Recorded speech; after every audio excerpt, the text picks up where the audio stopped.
Bruno, wondering, when Bitcoin hits 1 to 5 million in the future, couldn't I sell a few sats to my friends or family that have cold wallets instead of making it available? Yes. Yes. Thank you for bringing this up. This is important.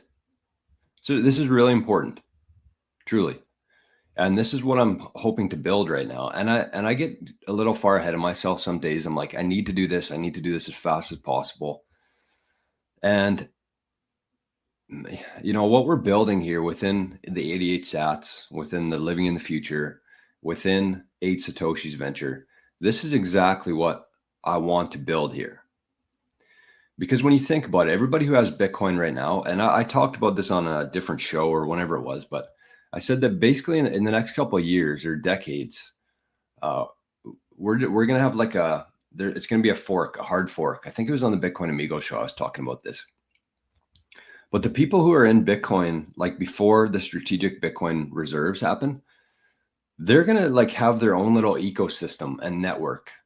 And they're going to be buying and selling things from each other with Bitcoin, peer to peer, without the KYC bullshit. And that's going to continue for a very long time. And it might even, it might even be before 2030 or something. I just think that, after 2025, when the strategic reserve is announced, that it's going to be, people are going to get a lot less sats for their dollars at that point. But I really do believe that there's going to be 2 different ecosystems here.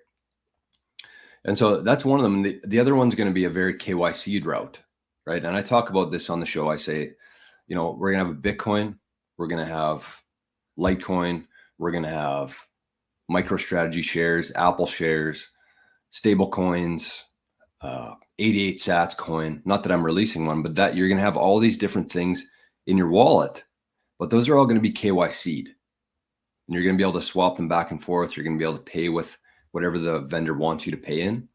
But those are all going to be very KYC'd.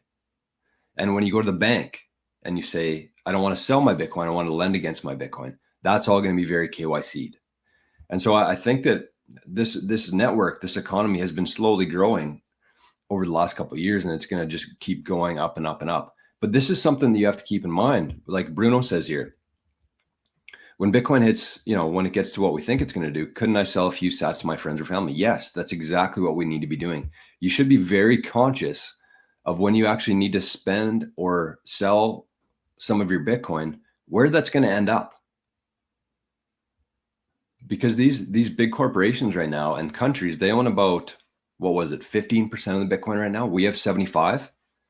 And every time you sell some to the exchange, that's just, I've been calling it the BlackRock vacuum this whole year. They just suck it up. All the Bitcoin that they can get, they're just like, yep. They don't care what the price is.